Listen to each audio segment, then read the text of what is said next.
name of the Father, the Son, the Holy Spirit. Amen.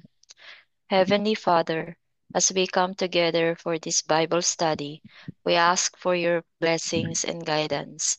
Please bless each member, those listening online, and any newcomers who may join us. Use this group mightily, Lord, to spread your word and your love.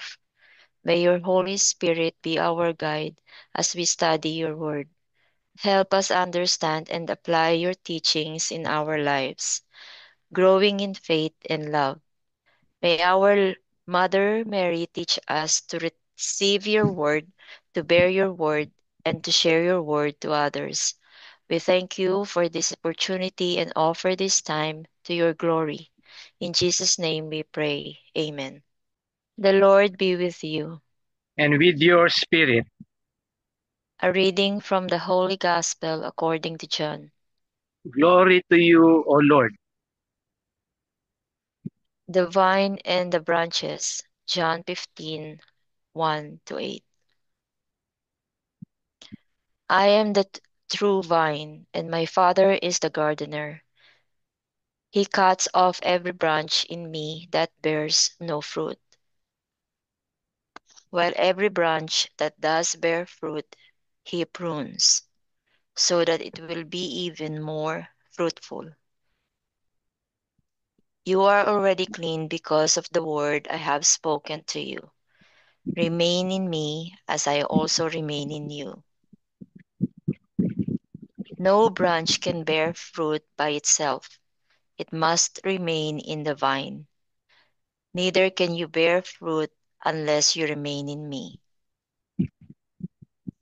I am the vine, you are the branches.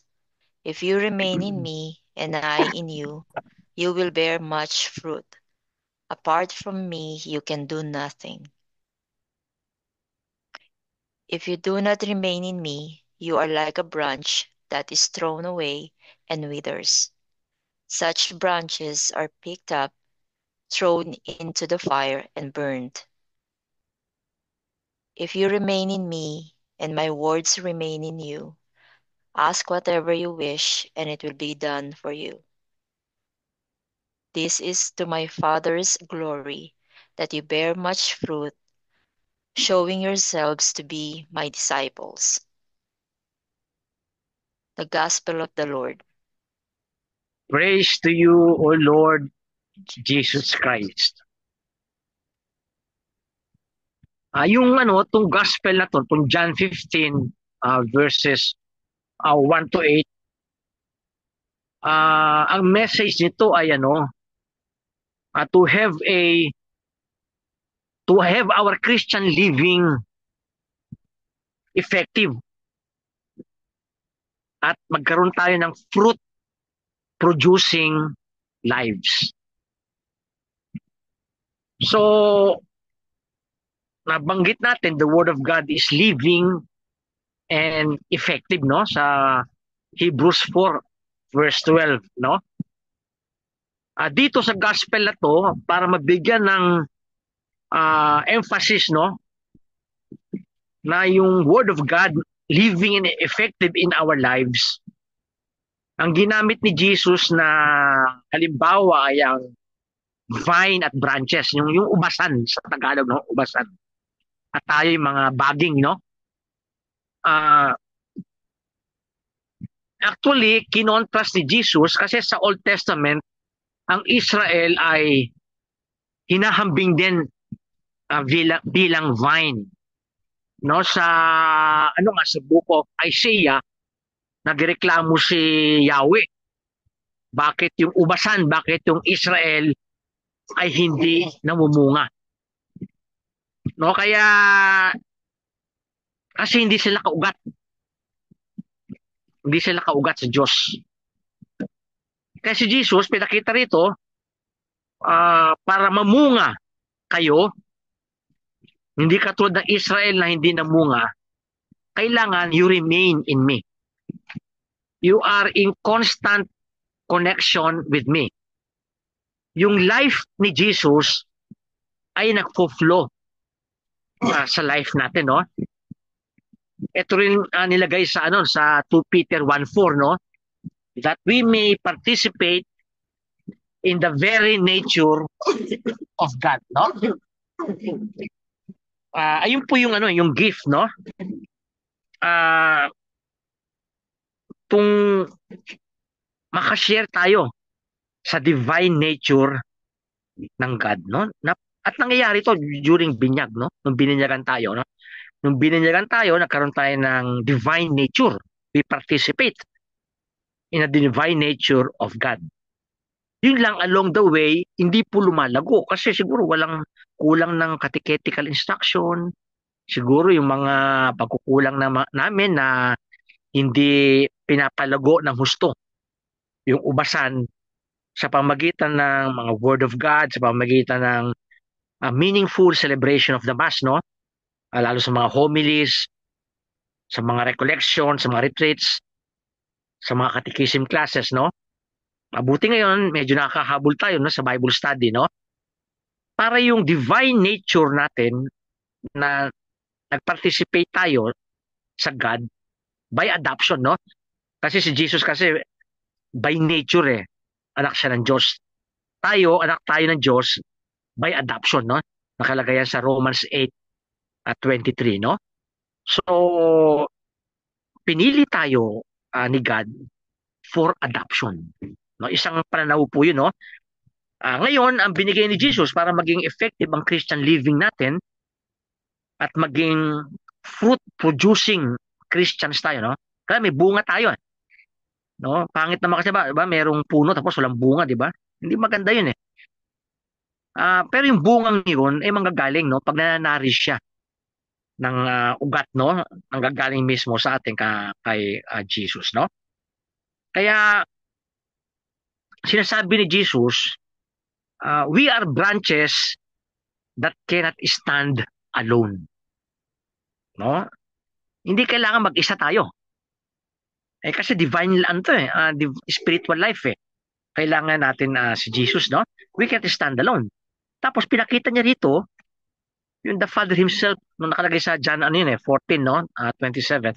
The Father himself loves you. Dito pinakita niya yung yung Father gardener para lalo yumabong yung ating buhay Kristiyano, no? Uh, Continually hinourishes our spirit, no? Of course, nangyari through the sacraments, no?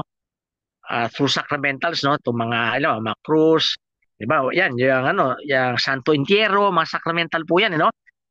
Ninanaris tayo ng God dyan, mga through devotion sa Santo Entierro, no? At kung ano pang devotion natin, ninanaris tayo dyan, no? Kaya, para maging faithful tayo sa Kanya, para mag-prosper at mag-bear tayo ng much fruit, no? Yung fruit na ito, basically, mga virtues. Nabanggit ko na sa mga virtues, no? The virtues of, yung mga opposite ng capital C, no? Pride, no? Opposite na humility, no? Nag-grow sa atin yung humility, no? Yung envy natin, ang nag-grow sa ating virtue, no? Generosity. Yung avarice natin, ganun din, no? Ah, kind tayo, no? O yung lust, nagiging chaste tayo, naging pure tayo. Yung sloth, yung laziness, nagkakaroon tayo ng zeal, no? For the Lord, no? Yung gluttony, nagkakaroon tayo ng temperance, no? Ito yung mga virtues, no? At marami pang virtues. Ito yung mga fruit of the Spirit, no? Na tinalaki natin, no? The fruit of the Spirit, no? Love, joy, peace, patience, kindness, goodness, humility, self-control, no? Ito po yung mga virtues. Ito yung mga fruits na sinasabi niya, no? O in one word, we become God-like. Nung sinasabi lagi ni Jesus sa Matthew 11:29 to 29, no? Come to me, heavily burdened, I will give you rest, no? For my yoke is easy, my burden is light, no? Learn from me, from I am humble and meek of heart, no? Nagiging Christ-like character tayo. Ayun lang ibig sabihin ng fruit-producing Christians, no? Yung mga virtues natin lumalago. No? Nagiging patient tayo, nagiging maunawain tayo. Yung mga lagi, anong alam natin yung mga kabutihan, no? Yung magagandang asal Ayan po yung ang fruit na kapag tayo nakaugat kay Jesus, no? Ang isa sa magandang fruit diyan yung we become forgiving. Kasi sa buhay na madalas tayo nasaktan, no? Ibang tao nasaktan tayo, mahirap magpatawad, no? Pero as a fruit producing Christian, we become forgiving. We become forgiving, no? So siguro ang tanong lang natin, yung practical question, am I growing in virtues? Ako ba ay lumalago sa mga gandang asal? Ayun lang po. Ayun lang po yung simple, no? Tungkol sa gospel na to, no? Ako ba ay lumalago sa mga magandang asal? Ayun lang, no? Pag tayo lumalago, ibig sabihin nakakonect tayo kay Jesus. Pag hindi tayo lumalago, ibig sabihin wala tayong connection kay Jesus, no? Ah, kaya itong mga devotions natin, no?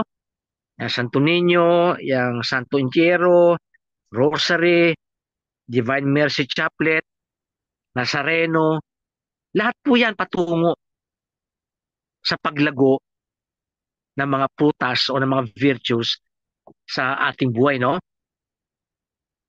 So, if we are not connected with Jesus, we become ineffective.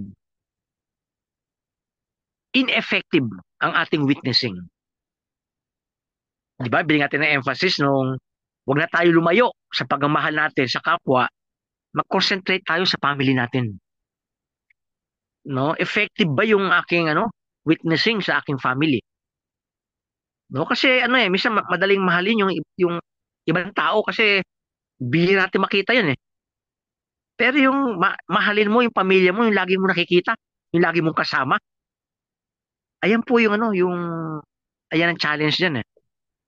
Kasi yung kasama mo lagi sa bahay, o sa mag-asawa, lagi kayo magkasama, diyan mo na-express yung magandang asal, yung magandang bunga na ugnayan mo kay Jesus, no? Ito very very intimate. O sa mga asawa, no? Ang tanong mo, how intimate am I to my spouse, to my partner? O yun, kasi ito, intimacy ito. I am the vine, you are the branches. Remain in me, abide in me. Sa Tagalog, manatili kayo sa akin. O siguro maganda sa mag-asawa. Ang practical question am I growing in intimacy with my spouse?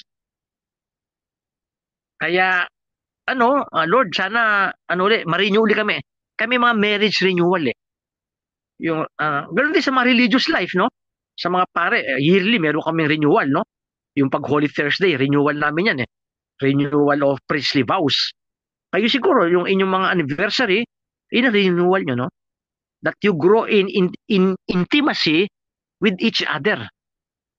No, nagiging matalik, nagiging malapit, no? Ang inyong ugnayan sa isa't isa, no? Kaya sa mga mag-asawa, ang tanong lang, am I growing in intimacy with my spouse? No?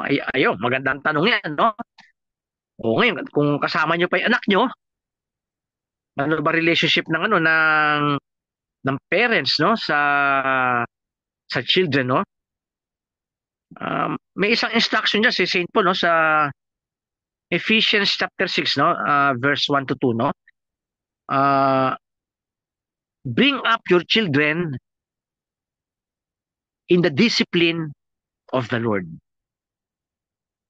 Ibig sabihin, yung pananaw sa buhay, naayon kung ano yung gusto ni Jesus, no? Lalo sa mga kabataan ngayon, no? Kakatapos lang ng youth congress namin, ginawa sa Ilocos Sur. Ginawa sa Ilocos Sur, no? Siguro mga 50 participants, mga youth, no? Bata sila.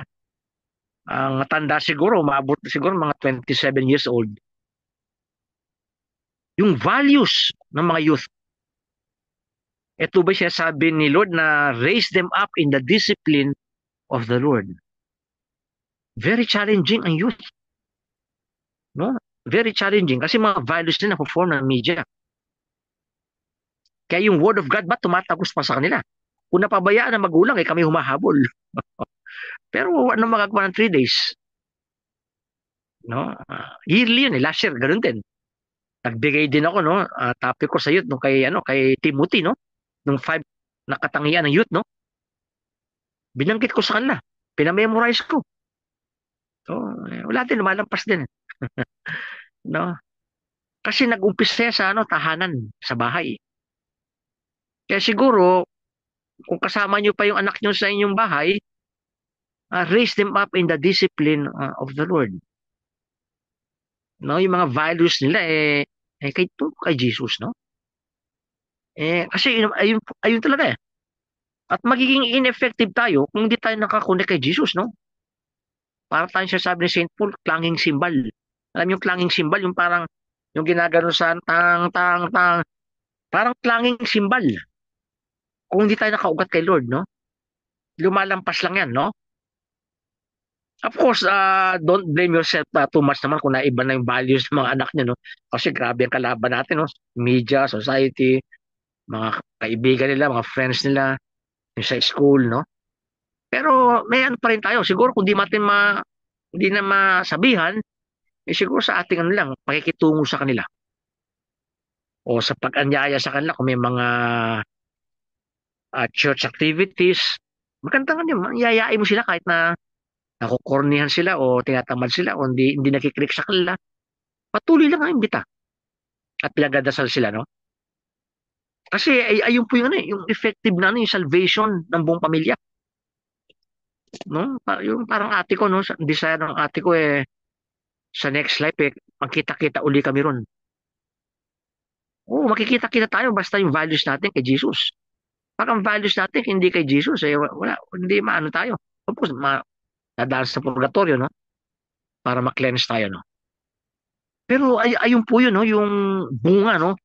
Fruit producing Christians, may bunga.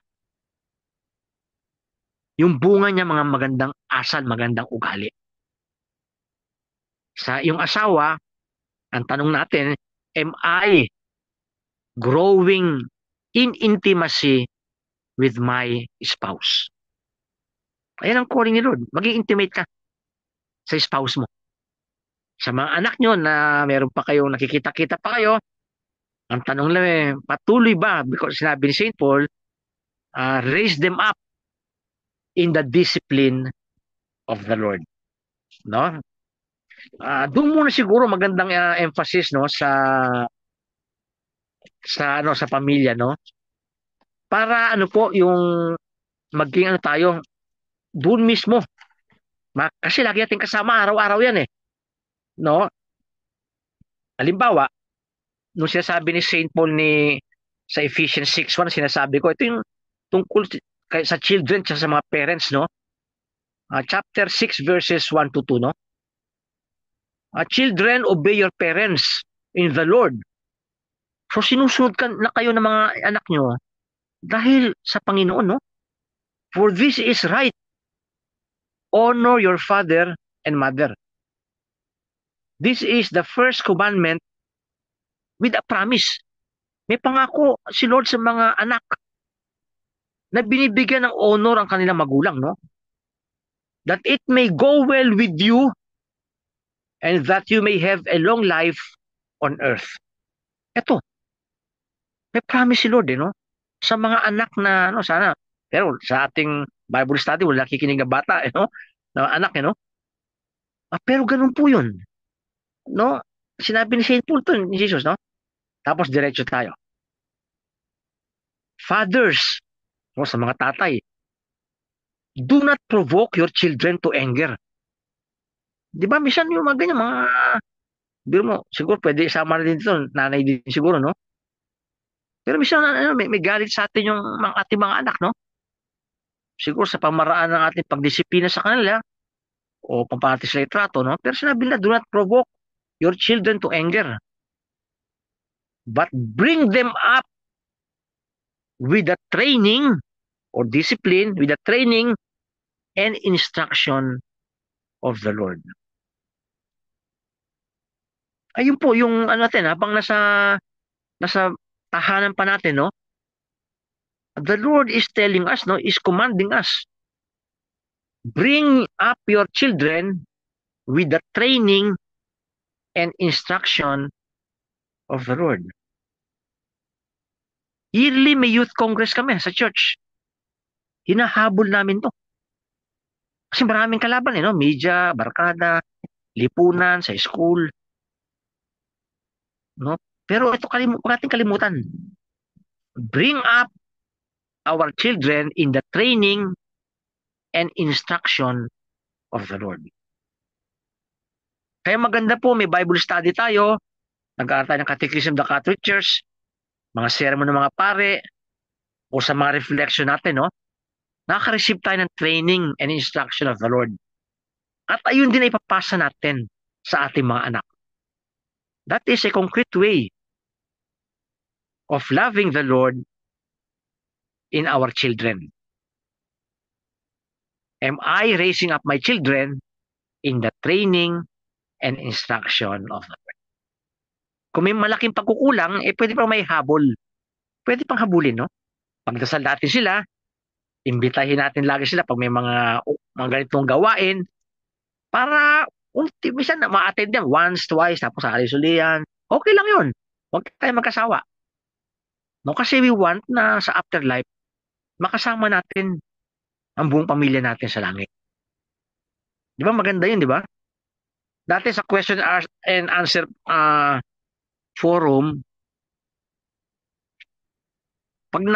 kung sa afterlife, kunyari ang pamilya natin hindi nakarating sa langit, napunta sa impyerno. Ang tanong po ninyo dati, maawa ka rin ba at sila napunta sa impyerno? Sa afterlife, hindi na po. Kasi they chose something that is against God. At yun na sa heaven, they are only happy kung ang pinili din ng kapwa o ng ating kapamilya ay ang gusto ng Panginoon. Ganun po yun sa Judgment Day. Yung pumili kay Jesus at ang hindi pumili sa Kanya.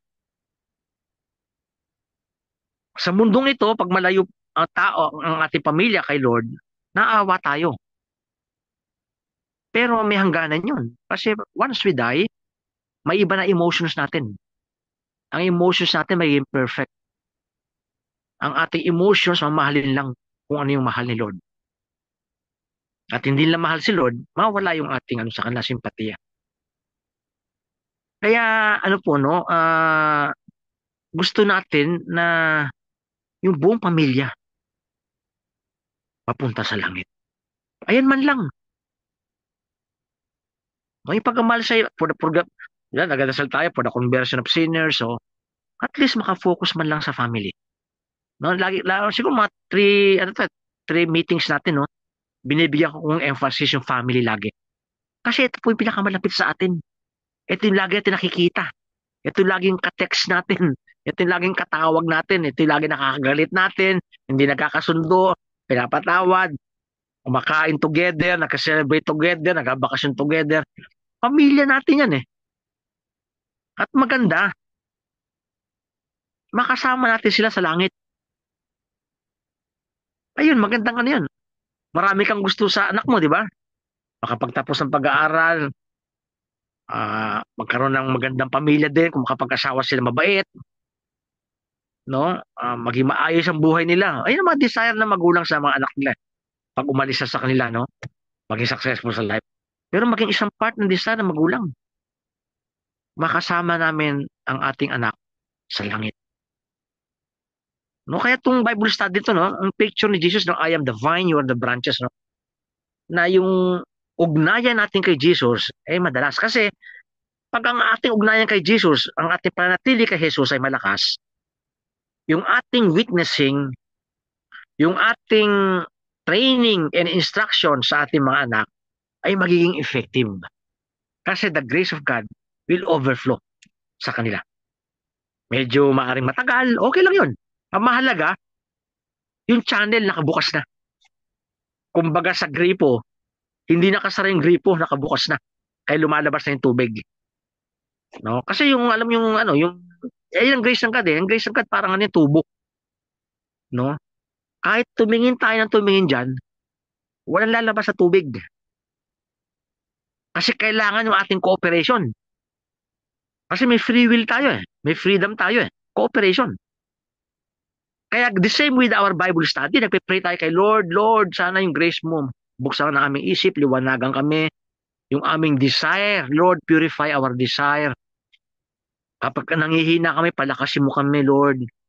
Marami kami siya, marating ang mga doubts. Nahirapan kami sa buhay, maraming struggle sa buhay. Hayaan natin yung gripo nakabukas. Through our cooperation. Paano buksan yung gripo? Sa prayer natin. Maging faithful tayo sa prayer. Alam ko naman faithful kayo sa prayer, no? Pero ganun po yun, oo. Yung ate ko, example ko lang kasi ate ko, 78 na eh. Nag-text siya 2 days ago eh. Sabi niya, minsan tiyatamad ako magdasal. Kasi yung ate ko, grabe magdasal eh. Naman niya sa lola ko. Halos lahat ng devotion, dinadasal, no? Mahina ang dasal ng ate ko, 1 hour. No? Ang dami niyang devotion, no? Sabi ko, una, may edad ka na, sabi ko, kahit na yung devotion mo, medyo bawasan mo na. No? Halimbawa, may devotion kay Saint Joseph. Ako dati, kay Saint Joseph, mahaba ang devotion kay Saint Joseph eh. Ngayon, devotion kay Saint Joseph, 1 page na lang.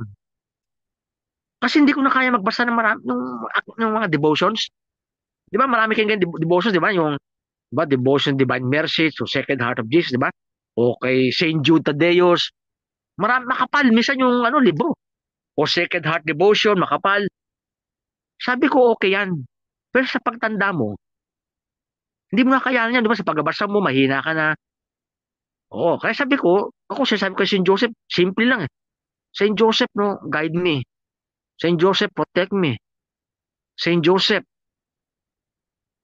defend my whole family. Saint Joseph, be with me at the hour of my death. Kasi patron saint ang death, si Saint Joseph. Eh. Ayun lang ang prayer ko. Tapos sabi ng ate ko, minsan nagigilty ako, kasi minsan nakahiga ako kay Lord. O sabi ko yan. Sabi ko, alam mo kung sino saint ang lagi nakahiga? Si Saint Ignatius of Loyola, yung founder ng Jesuit. Kasi sabi ni Saint Teresa of Avila, when you pray, dapat komportable ka. Kung masakit ang katawan mo, edi humiga ka o kundi umupo ka. No? Kaya sabi ko sa ate ko, ganun gawin mo. Tapos meron pa akong sinuggest sa ate ko, dahil ang uso ngayon yung di ba, yung sa mga YouTube, parang ginagawa ko, nakabukas lang yung rosary. Nagpe-pray ako ng buong bahay ko narinig na, no? Nung babay, malit na kwarto ko lang, malit eh. No, nakita to ni Ate Renita, no? Tsaka ni Ate Jessica, no? Yung naka-on lang yung rosary. Narinig ko yan. Minsan nakatulog ako, o minsan naghuhugas ako ng plato, narinig ko yung rosary. Minsan Divine Mercy Chaplet, pinapakinggan ko.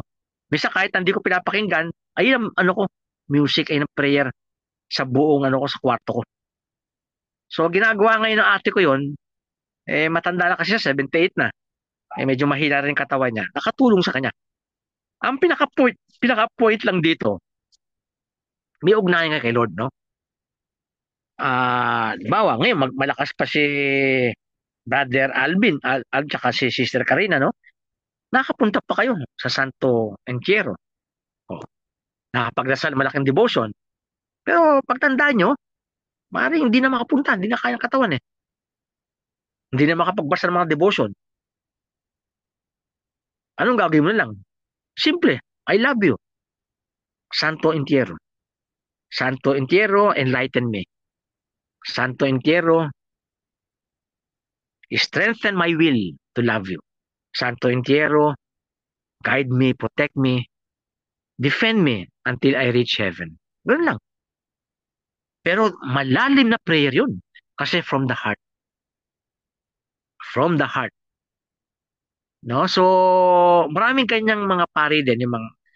Yung teacher namin nung high school kami, si Father Helmut Peter, no? Namatay 2 days ago. No? 80, plus years old yun, no? Ang libing niya sa Christ the King sa Sabado, no? Alas 3, no? Hindi ako makapunta dahil may schedule ako. Ano siya, bedridden. Hindi na nakapagsimba. Hindi pa nakapagmisa dahil matanda na, eh. Bedridden eh. Nakikinig na lang siya at dinadala na siya ng communion. Pero nagpe-pray siya habang kahit bedridden siya. Simpleng prayer, I love you, Jesus.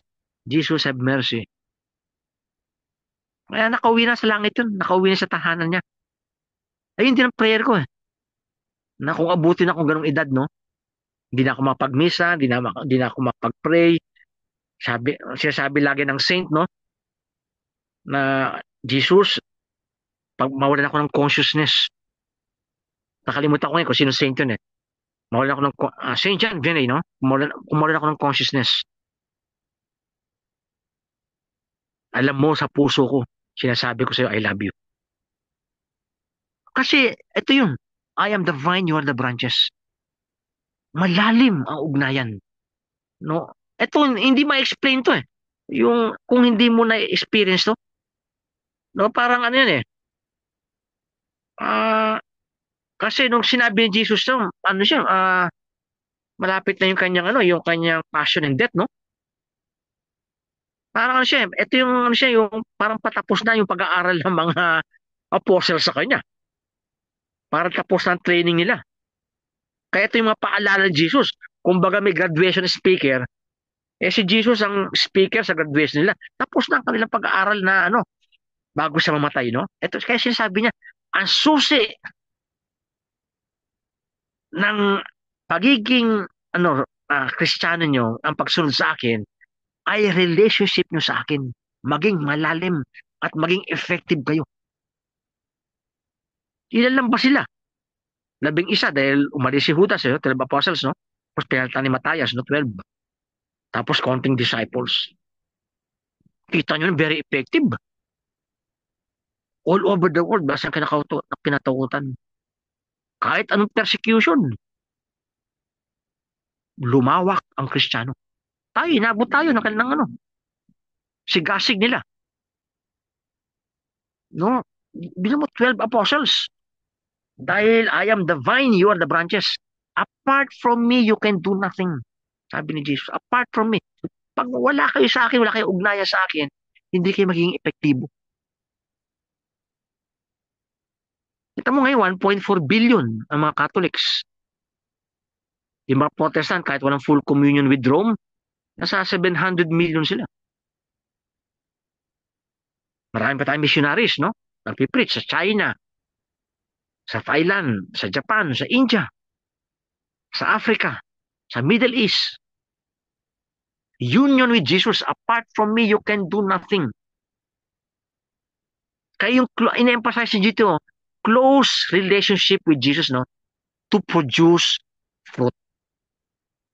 Ngayon, hindi naman kayo missionary sa pupunta sa ibang bansa para mag-preach. Missionary kayo sa pamilya nyo. Maging effective kayo. Yung magandang ugali nyo lumalabas. Di ba? Sinabi ni St. Paul sa Galatians 2:20, it is no longer I who live, but Christ who lives in me. And the life I live is a faith in the Son of God who loved me and gave himself for me. Oh, mo isipin mo, it is no longer I who live. Mas malalim na. Isa na kayo. It is no longer I who live. Merong isang song sa charismatic, no? Tagal na yun eh. 19, ano pa yun eh, mga 77, no? It's no longer I who liveth, but Christ who lives in me. It's no longer I who liveth, but Christ who lives in me. It's no longer I that liveth, but Christ who lives in me. He lives, He lives. Jesus is alive in me. It's no longer I that liveth, but Christ who liveth in me. So, ayun, Galatians 2:20 yun. Kasi, ano yan, ano nyo, maging faithful kayo sa morning prayers nyo, sa prayer nyo, the whole morning, mas spontaneous prayers, no? I love you, Jesus. So, kung may time, mag-rosary, mag-Bible study, Divine Mercy Chaplet, pag mga, ayan, holiday, punta ka sa Santo Entierro, o sa mga pag-fiesta na Santo Niño sa January, o hanggang malakas pa, no? Pero lahat po yan, maging close relationship with Jesus, no? Tapos ang focus nyo sa family nyo. No? Parang ang family nyo, makasama natin sa langit, no? Kaya yung bilang branches, dependent tayo. Ayun yung word na yun, dependent. Parang baby, di ba? Ng mga anak natin, ng mga baby pa yan, very dependent yan sa atin.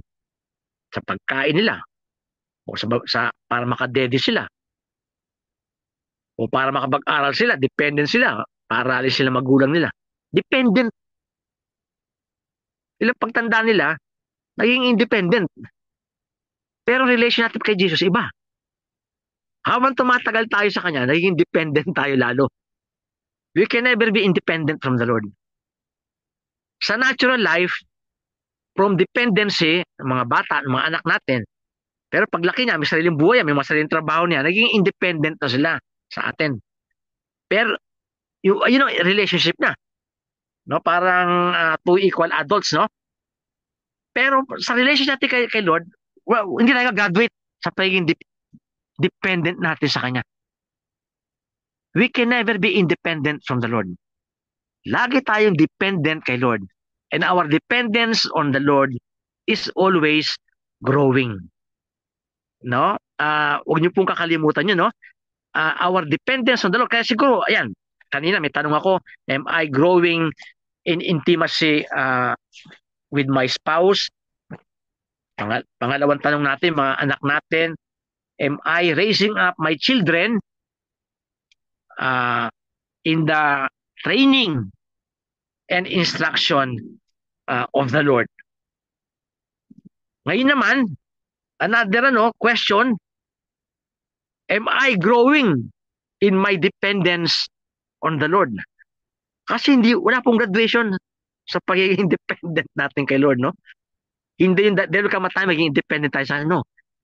Habang lumalalim ang ating relationship natin kay Jesus, all the more we become dependent on the Lord, no? Kaya yung the virtue of humility, no? Lord, ano ako dependent ako sa'yo. Kaya siguro, so tatlong tanong natin ngayon, no? For our Bible study sharing natin, no? Una, para sa mga spouse natin, am I growing in intimacy with my spouse? Kasi itong reading natin, intimacy to ni Jesus tsaka tayo, no? Ayan, first question. Second question, sa mga anak natin, am I raising my children in the training and instruction of the Lord? Ayan. Pangatlo, am I growing in dependence on the Lord? O inaalis ko si Lord sa aking buhay unti-unti? Kailangan dependent ako kay Lord sa lahat ng bagay. Spiritual, physical, financial, social, relationship, emotional, lahat kailangan dependent tayo kay Lord, no? Kaya ito yung beauty ng gospel na to. The more we become dependent on the Lord, we become more fruitful in our lives, no? Kaya ang ginagawa ni Lord sa atin, pinuprune tayo. Pinupurify niya tayo. No? Pag bumubunga tayo, yan, pinuputol-putol para ito yung mga trials natin. Ito yung mga challenges natin, no? Pruning, no, sa buhay natin, no? Kung may dumarating na problema, ayun ang way ni Lord para ma-prune tayo, para ma-purify tayo. The more we become dependent sa Kanya. No, pag pinuprune niya tayo, the more we become dependent on Him. Oo. Para maging intimate tayo sa ating spouse, kailangan dependent tayo sa Kanya. Pati ma-raise ang ating mga anak in instruction and training in the Lord, kailangan maging dependent tayo kay Lord. Kaya tatlong questions natin, no, for this Bible study, no. Of course, at the end of our life, Jesus rewards those who remain connected to Him and bear good fruit. ay na-reward natin. No? Yung kailangan mag-bear fruit tayo. Naalala niyo yung mga the parable of the talents? Binigyan ng 10 talents in-invest niya, tumubo ng 10. Siya binigyan ng 5 talents. In-invest din niya, tumubo din. Sabi ni Jesus, good and faithful servant. Tapos yung isa, 2 talents lang niya. Itinago, ibinaon. Hindi nag-bear fruit. Kaya naparusahan siya. No? So, bilang Kristiyano, kailangan nag-bear fruit tayo, no? And at the end of our lives, the Lord will tell us, no? Sa parable of the talents, no? Sa, ano yan, parang ano yan, yung sa, ano, the parable of the, ano, 10, virgins, no? 5 foolish, yung isa, 5 wise, no? Sinabi ni Jesus, at the end of the parable, good and faithful servants, come and enjoy the joy of your master. Ayun po reward natin. Tapos, those who do not remain in Him will be taken away, no? Kaya yung, nasa Easter season pa rin naman tayo. So, lahat, all will rise to life. All will rise to life. But those who do the will of God will rise to eternal life. And those who do not do the will of God will rise to be condemned. No? So lahat mabubuhay. Pero ang iba mabubuhay sa eternal life, ang iba mabubuhay sa impyerno. Ngayon, nabigyan ng focus, family natin. Nawa ang pamilya natin, lahat makapunta sa langit. Ay magkita-kita tayo ron. Halimbawa, community natin, Christ Family Prayer Group. Ang prayer ko, lahat tayo magkita-kita sa langit. No? Galon, si Sister Emma, no? Imperyo, gusto ko makapunta sa langit, no? Si Ate Edith, si Brother John, si Brother Alvin, si Brother Aldrin, si Sister Min, si Sister Kite, Sister Karina, si Brother Egay, Armor of Faith Prayer Group, San Martin de Porres Church. Gusto ko makapunta lahat sa langit. Ayun po lahat yun. At makakapunta tayo sa langit if we witness to them yung relationship natin kay Jesus, no? So siguro kung isa-summarize ko ito, no, sa reading na ito, no, uh, gusto ko pa i-share yung role ng Holy Spirit, no, kasi dito binigyan na emphasis si Jesus ang vine, tapos yung God the Father ang gardener, no? And, saan yung Holy Spirit dito, no? Yung Holy Spirit, ito yung yung dumadaloy na buhay, no, between Jesus and us, no? Pero isa-summarize ko muna to, no? Ang summary natin dito, 2 points na summary nito, no? Kailangan tayo ay connected kay Jesus at mag-bear fruit. Pangalawa, Jesus is the source of our life and strength. Essential si Jesus for our growth and spiritual maturity. Ngayon, lagi tayo di ba dependent tayo kay Lord lagi, no? Ang isang way to show our dependence on the Lord, yung ating dependence on the Holy Spirit, no? Kasi the Holy Spirit has been given to us, no? Romans 5:5, no? The love of God has been poured into our hearts by the Holy Spirit, no? Poured, binuhos. Hindi matipid si Lord sa kanyang grasya. Binubuhos niya lagi. Pero lagi ko nga sinasabi, no? Kung ang tabo mo, nakataob yung tabo mo, walang matanggap na tubig. O yung kung ang gripo nakasarado, wala lalabas na tubig. Pero when we pray to the Holy Spirit, no, that is a signal na nag-cooperate tayo sa Kanya. Maraming prayer sa Holy Spirit. Marami ako na-memorize sa prayers sa Holy Spirit na maganda, no? Yung prayer ni St. Augustine sa Holy Spirit, napakaganda. Mga iba siguro sa inyo, marami ding memorize sa prayer sa Holy Spirit na maganda. Pero pinakasimpleng prayer, come Holy Spirit. Okay na yun. Mabubuksan mo na yung channel of grace. Yung gripo, mabuksan na. Yung tabo mo, ilalabas mo na para malagyan ng tubig, no? Ayun po lang, we increase our dependence. Every day, we pray to the Holy Spirit, no? Ako, every time I give, itong Bible study sharing nyo, nag-pray ako sa Holy Spirit. Kasi, yung Word of God, ano po yan? Dead letters yan. Kung wala ang Holy Spirit na mag-work sa atin. Di ba, mga iba, sinasabi, nakabasa ng Bible, pero parang lumalampas. O, minsan, yung sermon ni Father, hindi tumatapos lampas-lampas. Kasi kailangan dependent ka sa Holy Spirit para mabuksan ka. Kaya yung po, difference natin, no? Yung mga anak, habang tumatanda, nagiging independent. Tayo pong followers ni Jesus, habang tumatagal, ay lalo nagiging dependent sa Kanya. We can never become independent from Jesus, no? So, every instance, mayroon tayong opportunity to say, come, Holy Spirit. Prayer na po yan. Makikita niyo wonders ng Holy Spirit. Yung that simple prayer, come, Holy Spirit, any time of the day, kahit naliligo ka, nagluluto ka, naglilinis ka, nag-drive ka na sa sakyan mo, pumapasok ka sa opisina, nakahiga ka, sabihin mo lang, come, Holy Spirit. Tutuloy-tuloy na ang grasya niya. Tuloy-tuloy na yan. Mapansin nyo, yung presence ng God ay mas matindi kaysa pa nagkakaroon tayo ng Bible study. Kasi talagang direct yan eh. Tinatawag mo siya. Any time of the day, nagising ka limbawa sa gabi para pumunta ka ng CR, para mag-jingle ka. Come, Holy Spirit.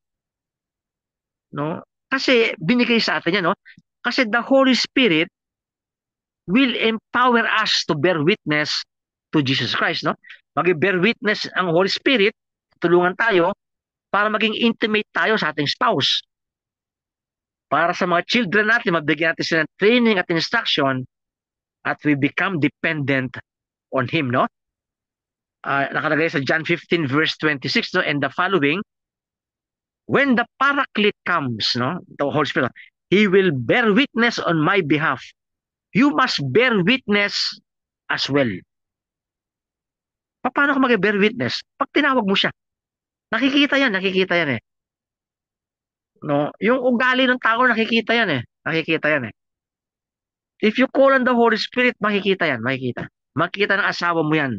Makikita ng anak mo yan. Makikita ng kapitbahay mo yan. Makikita ng barkada mo yan. Makikita yan ng kadeboto mo sa Santo Entierro. Makikita nila. Kasi nakipray ka lagi, come Holy Spirit. Siya yung kumikilos na. Kasi we do not know. Halimbawa, last Sunday, may nag-imbita sa akin sa Lancaster. 4 na couples. Magkakaibigan sila. Bawat couple after the mass, nagbigay ako ng konting talk doon. Merong konting counseling, no? Alam, nag-pray ako sa Holy Spirit talaga. Anong gagawin ko rito? Unang-una, hindi ko sila kilala. Tapos magkabakaw silang 4 na couples. No? Couple. 4 sila. Tapos pinaray over ko. Pero kumilos ang Holy Spirit. Sabi ko, di ko kaya to. Sabi ko. Kumilos siya. Kasi dependent ako sa kanya. I must grow dependent on Him all the more habang tumatanda ako. Hindi dahil matagal na akong pare, matagal na ako nagbabasa ng Bible, matagal na ako nagbibigay ng recollection, parang independent na ako, kayang-kaya ko niyan. Hindi totoo yan. Walang power yan. Sinabi ni Saint Paul, no? Sa 1 Corinthians 2:3 yata eh. No, my message and proclamations, sabi ni Saint Paul, are not delivered with the wisdom of the world, but with the conviction and power of the Spirit. So hindi ito usapin na matagal ka na sa nag-Bible study. Hindi itong usapin na matagal ka na kay Lord. Ito ang usapin kung gaano ka ka-dependent kay Lord. Lagi mo siya tinatawag sa lahat ng pagkakataon. Come, Holy Spirit. Simple prayer sa family nyo. Bili mo sa family nyo, siguro, ayan, 4 points, no? Kanina, ano ba? Am I getting intimate with my spouse? Am I giving training and instruction in the Lord sa aking mga anak? Ikatlo, am I growing in dependence on the Lord? At ikaapat, do I call on the Holy Spirit on all occasions throughout the day for my family? Limbawa, pag-uwi nyo sa bahay, wala sa bahay kayo ngayon, mamaya kakain na kayo siguro, o kumain na kayo, hindi ko po alam, no? Ako, di pa ako makain, eh. Mamaya pa ako kakain. Tatawagin mo, come Holy Spirit. Sa bahay mo laging tinatawag, come Holy Spirit. Throughout the day, come Holy Spirit. Ayun, good for reflection natin yun, no?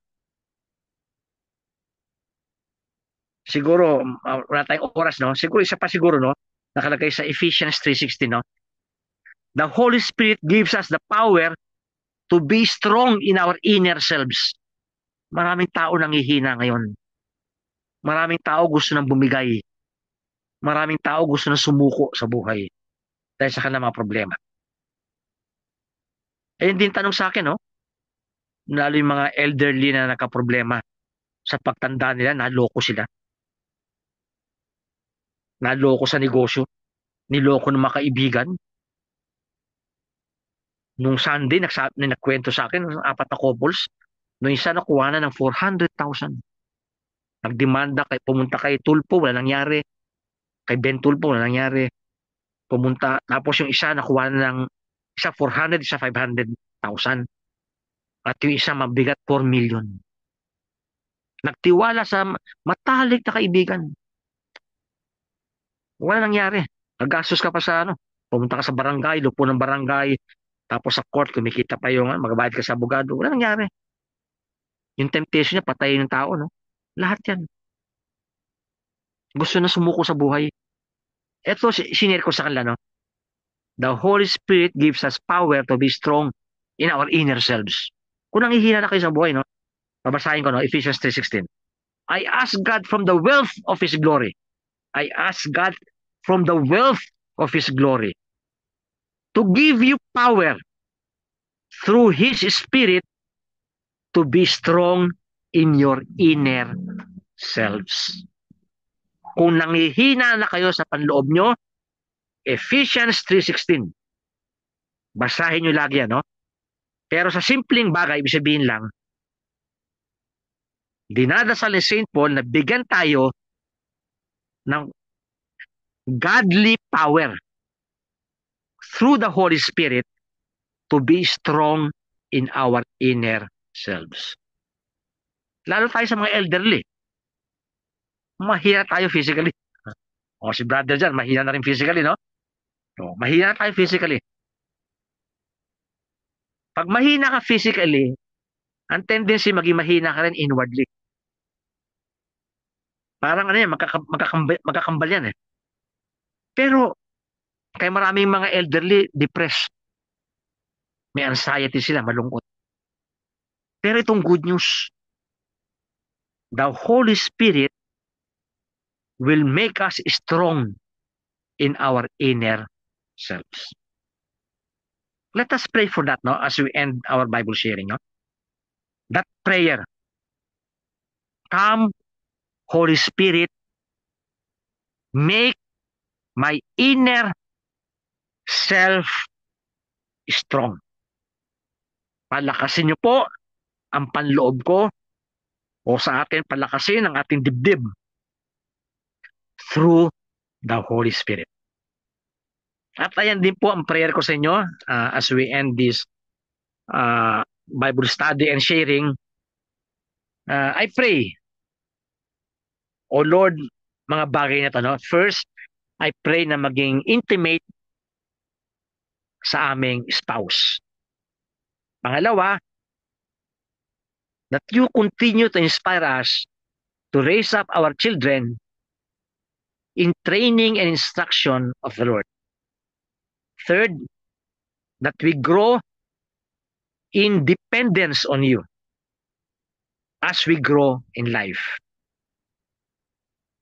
Fourth, that we become strong in our inner selves. Pagdasal po natin din si Nanay Lucy sa kanyang kaarawan, mabigyan siya po ng strength and consolation sa kanyang pagtanda. Sa ating pong lahat, no, mag-strong tayo sa inner selves. As Ephesians 3:16 tells us.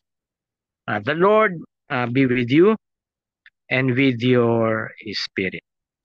Lord, you bless mo si Sister Min, si Sister Tite, si Sister Karina, si Ate Edith, Sister Emma, si Brother Aldrin, si Brother Egay, lalo si Brother Alvin sa kanyang trangkaso, si Brother John, marami na rin sakit, ang Armor Faith Prayer Group.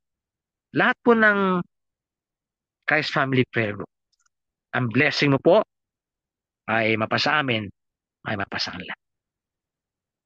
The blessing of the Lord be upon you, the Father, the Son, and the Holy Spirit.